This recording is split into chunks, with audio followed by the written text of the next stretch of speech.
Fala pessoal, Neudson aqui, mais uma vez trazendo um conteúdo para a gente conseguir discutir, fomentar aí a comunidade tanto de design quanto de produto.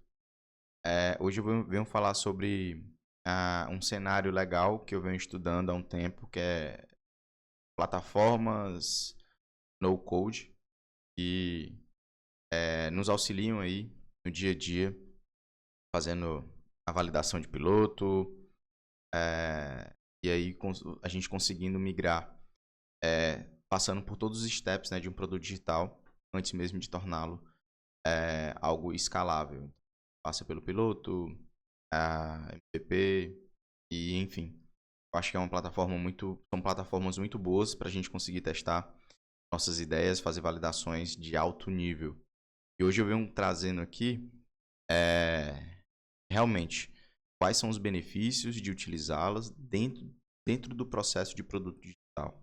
Então, quando a gente vai imergir ali, fazer um discovery, utilizando os papéis, né, tanto de PO, de PM, quanto Product Designer, é interessante a gente conseguir entender quais são as plataformas também que a gente pode utilizar, se apoiar, para quando a gente for conversar com desenvolvedores, a gente ter basicamente uma ideia.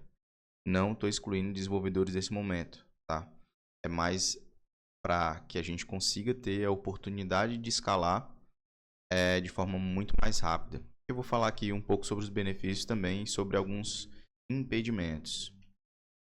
O movimento no code ele tá trazendo uma revolução na criação de produtos digitais, porque você não precisa de um conhecimento técnico para desenvolver, tá?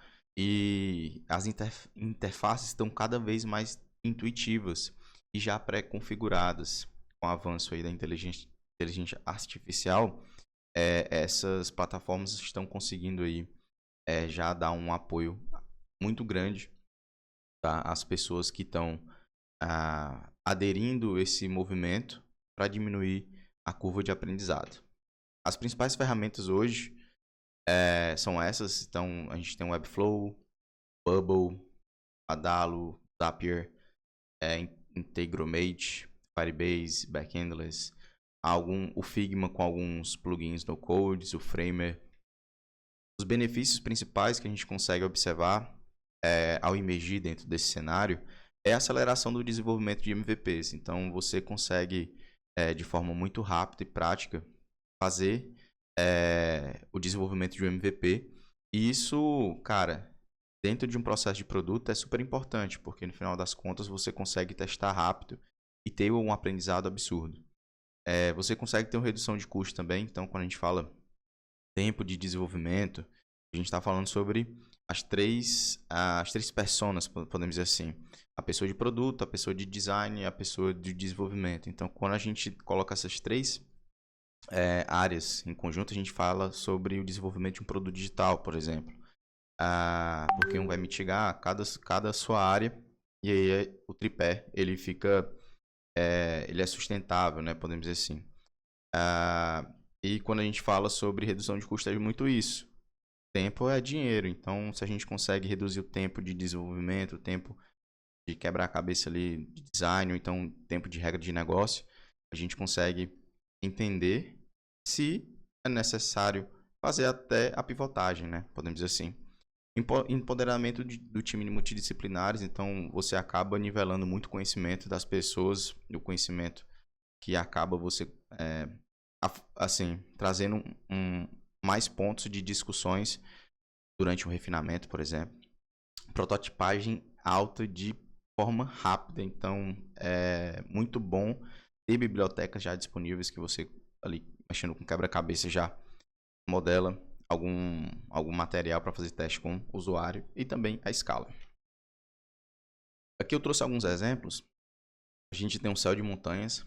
Céu de Montanhas é uma plataforma é um marketplace na realidade, mas ela tem um motor de gestão no qual insere-se todos como é que eu posso dizer, as vivências, os produtos que são disponibilizados dentro do motor de gestão e existe um marketplace, né, um site no qual o cliente pode adquirir. tudo feito em Bubble. Outra em Bubble também, ferramenta no code, é o Ajude RS. Foi uma plataforma que foi utilizada durante a enchente do Rio Grande do Sul. E foi possível, de forma muito rápida, trabalhar em uma plataforma que conseguisse auxiliar uma dor que estava latente naquele momento. Tá? Então, eu trouxe aqui duas situações que foram avançadas, escaladas de forma muito mais rápida, entregando valor através de uma plataforma no-code. Agora a gente fala sobre um pouco os desafios, né? A gente tem desafios e limitações que a gente consegue observar durante a utilização. Muitas vezes a flexibilidade. Então, por exemplo, o Bubble.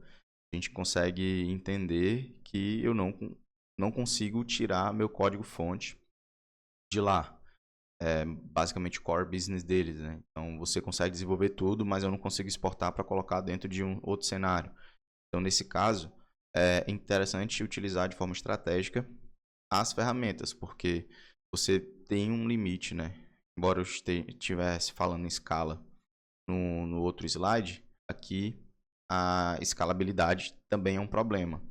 Então dependendo do problema que você vá solucionar, é interessante que você utilize como uma ferramenta estratégica para poder fazer a validação e depois, juntamente com o time de desenvolvimento, migrar, né, as regras de negócio utilizando o hardcode.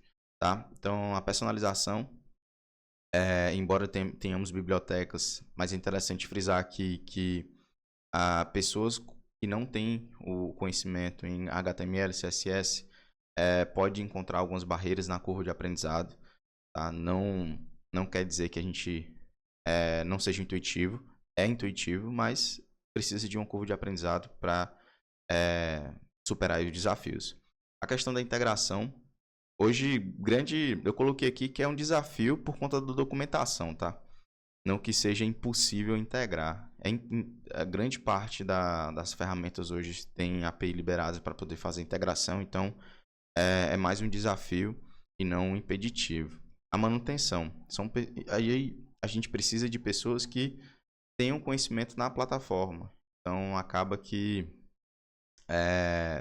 ter pessoas com conhecimento não só a nível de regra de negócio, entendimento de usuário, mas sim uma pessoa que consiga entender como aquela plataforma funciona para você conseguir ganhar tempo aí também de desenvolvimento. O no-code é acessível a todos, então, por ela ser rápida e econômica, democratiza o processo de criação, você cria MVP rápidos, você tem atenção nas limitações, tá? E como eu comentei, né? No-code também é uma ferramenta estratégica. Então, ela deve ser considerada parte da estratégia de desenvolvimento, mas complementando. Ela não vem para substituir. É interessante frisar que as abordagens tradicionais de desenvolvimento são necessárias, porém vai depender da sua estratégia. Tá? Então, qual o tamanho do problema que você está resolvendo? Isso vai facilitar bastante as decisões estratégicas, beleza? E aqui eu trago um cenário da senhora Lourdes, é uma idosa, 67 anos, tem um hábito de criar a lista para auxiliá-la durante as tarefas diárias. Eu utilizei a inteligência artificial aí que está disponível, Leonardo AI, para poder auxiliar. Passei um promptzinho para lá e me entregou essa senhora, que ela tem uma cara de senhora Lourdes, 67 anos, né? Então ela fazendo a lista durante ali suas compras. O contexto dela, cada vez mais difícil de utilizar caneta e papel para realizar a lista, por conta do baixo contraste, com alguns tipos de papéis, dificulta a visão, né? E a coordenação motora também está sendo impactada por conta da idade. A nossa hipótese de solução foi criar um aplicativo simples, leve, que possua contraste. E aí, utilizando o Leonardo, passei um prompt para lá e foi observado que a estrutura, a gente tem um título, header, campo de texto, hot text, button, o item, né? Que aí você é constituído pelo nome, com o botão de excluir, ou editar.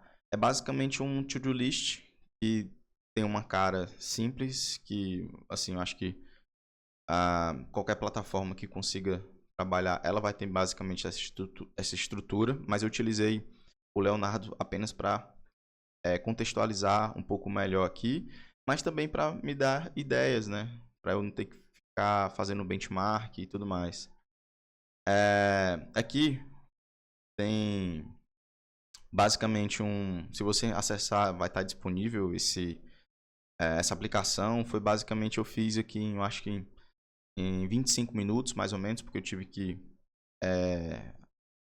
desenrolar lá no banco de dados, mas aqui é basicamente a estrutura, né? A gente tem a logo, aqui, tem a hora, tem quando foi feita, quando foi feita a data vigente, digite aqui, quando digita, adiciona e já vai aqui para os itens, né? Então, a senhora Lourdes, cara, eu tenho que almoçar na casa do parente, eu tenho que visitar a amiga, eu tenho que ler revista após o café da manhã, comprar lanchinho do neto. E aqui a gente consegue observar quantos itens estão adicionados. Lógico, pessoal, isso aqui é projeto piloto, tá? Isso aqui é para a gente conseguir entender como funciona. Mas se você acessar o site, você vai observar que ele é responsivo. Eu já deixei a plataforma Bubble, já traz essa possibilidade de deixar responsivo para caber em todos os cenários, né? Assim que você deseja, com a maior facilidade possível.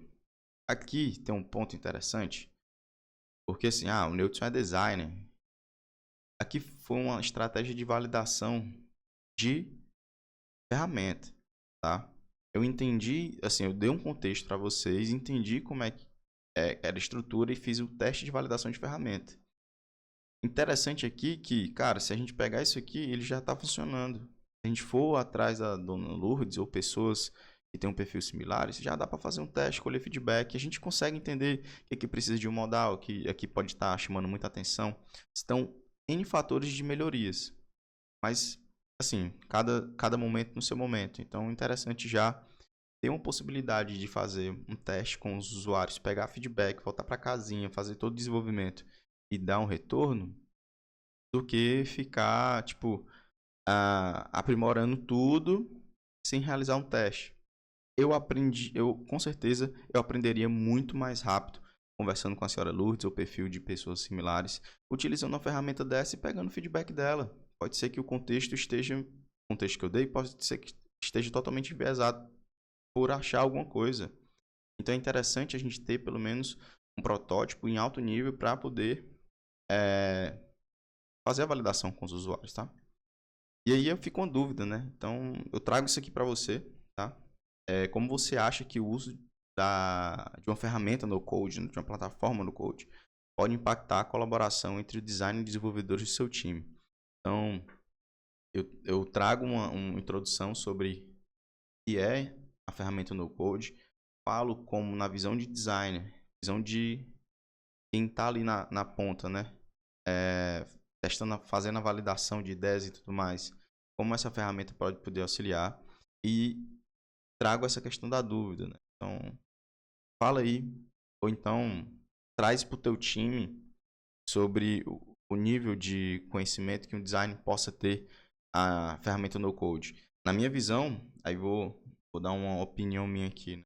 Na minha visão, me auxilia bastante para eu poder conversar com desenvolvedores.